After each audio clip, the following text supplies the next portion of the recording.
Welcome to another flipped classroom lesson from Students of History. Today we are looking at the rise of Europe's absolute monarchs. Absolute monarchy, divine right in Europe, a period during the 1500s and 1600s, predominantly in European history. As always, there's a guided notes sheet, but this time we actually have a graphic organizer option with some pop-up notes that you may find useful for looking at the rise of absolute monarchs and them rising up out of your notebooks, as you see here as we go through the notes. So here are four of the prototypical absolute monarchs. There's going to be more of them that could be identified in European history, but these are the four that had the biggest impact on world history, especially during this time period, and we'll look at their impact for each one of them. And it's important, though, to understand the causes of absolute monarchy. So this is coming out of the Middle Ages. Of course, during the Middle Ages was the era of feudalism. And also the period after the Reformation. So there's really this power vacuum after the Reformation. The church was really the dominant force across Europe for centuries. It was the Catholic Church, because during feudalism, there was this breakdown of nation states, and most power was held locally on these through the manor system of these lords of the manor, and the feudal system provided them an army and that they could raise and use if need be. But then along comes the Reformation and the breakup through Martin Luther and John Calvin and other Calvinist leaders and Protestant leaders that break apart the power of the Catholic Church across Europe. And now you're going to have a lot of different religious power spread out more democratically, in a sense, across Europe, instead of having that one dominant church. So instead of the Catholic Church having this power, there's other power to be held by others. And these monarchs also are going to start bringing in great wealth from colonies. After the Columbian Exchange occurred in the early 1500s, Columbus, of course, reaches America in 1492. Explorers start crossing the Atlantic, conquering different areas in the New World and bringing back great gold and silver and precious metals, and then eventually other resources from the New World. This brings great wealth to the monarchs who finance these expeditions. They're also going to be constantly fighting with each other, England and France especially, and then Spain and England for a period of time, and the Netherlands is going to be caught up in some of these battles as well, and a lot of war going on. So they need large armies for this war. And of course, if you're going to have a large army, you need money to pay for it. They're going to be raising taxes to pay for these large armies. That's going to kind of weaken the lower classes. And it's going to bring more and more power consolidated at the top to these absolute monarchs. More people start going to cities as feudalism declines. These people have more modern jobs instead of everyone being a farmer. There are the merchants and there's trade, and the cities grow.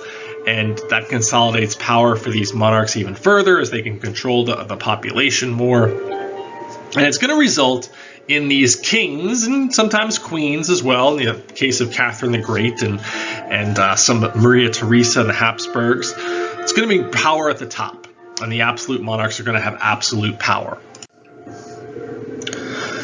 So we have here our map of Europe. Our first one that we're going to look at, our first absolute monarch, is Philip II. He is son of the Holy Roman Emperor and the King of the Spanish Kingdoms, Charles V, and Isabella of Portugal. He was called Felipe el Prudente, Philip the Prudent, known for being very smart. And he inherited the great wealth from the Spanish kingdoms and his empire. Of course, Spain conquered so much of the New World and Latin America and South America and brought great wealth back and really made Spain incredibly powerful. He lends his name to the Philippines, are named after him, which were taken during his reign. And the Spanish kingdoms really reached their height in power and influence. It's called the Spanish Golden Age. They ruled quite a bit of territory. He was actually King of England for a short time. He was married off to the Queen of England, Queen Mary, for actually only 4 years, 1554 to 1558. He was married to Queen Mary of England. She died. They didn't have any children. He lost that throne to England, but he was King of Spain and Portugal and Naples and Sicily and Duke of Milan and the Spanish Netherlands at the time. So he obviously had quite a bit of power, and he was King of Spain predominantly, though it's kind of what he's known for. That's where his line comes from. The Habsburgs controlled Spain. His family, the Habsburgs, actually controlled quite a bit of land through all sorts of intermarrying of different monarchies across different states. He was actually, his wife was his father's maternal cousin. And there was all sorts of inbreeding through the Habsburg family. It's famous for that. His 8 great-grandparents, so you have 2 parents, 4 grandparents, 8 great-grandparents, they were all descendants of the same couple of Castile. However, to focus on the important stuff, he is going to bring back great wealth from the colonies, but he also spent crazy amounts of money, which, as you're going to see, is a characteristic of these absolute monarchs. They are big spenders, and he led he spent lavishly across his kingdom. He also, the Dutch were fighting for independence from his rule for a long time, and that was going to be costly. His wars are going to be costly, and he's going to declare bankruptcy, state-declared bankruptcy several times over the 1500s.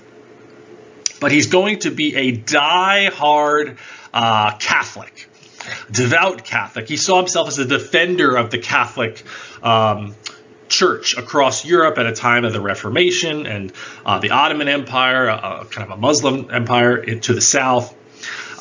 Spanish Islam was a major force in Spain for quite a long time under the Caliphate of Cordoba, but he assembled, he would fight against the Ottoman Empire. He sent a large armada to try to invade Protestant England, to try to overthrow the next queen, Queen Elizabeth, and kind of reestablish his power there and bring Catholicism back to England. Of course, England, as we'll see in a minute through Henry VIII, is a Protestant nation. That didn't work, though. But he had quite a bit of territory all across the world. He had a massive standing army of 50,000 soldiers. He is going to claim divine right, which many of these absolute monarchs are, that their power comes directly from God, that they are God's voice on earth. And if you are to disobey him, you are disobeying God. And it gives them almost this unlimited power because they can claim to be the voice of God on earth. And this divine right really is a major characteristic of all of these absolute monarchs, and it's going to allow them so much leeway in terms of what they're allowed to get away with when you're saying you are God's voice on earth. So we have Philip II in Spain there. Number 2, we're moving a little north, and Henry VIII. Slightly back in time, too. Henry VIII was 1491 to 1547. He became King of England in 1509 and would rule for almost 40 years until his death in 1547. He is from the Tudor family, so he is a Tudor monarch, whereas Philip was a Habsburg. He succeeded his father was the king, obviously, before him, Henry VII. And he was the second oldest son, so he wasn't really being groomed to be king. His older brother Arthur was. And Arthur actually married a Spanish woman to secure an alliance, Catherine of Aragon. But Arthur died when he was just 15. But wouldn't you know it, Henry said that his father's dying wish was for him to marry Catherine. So Arthur was only married to Catherine for about 6 months before he died.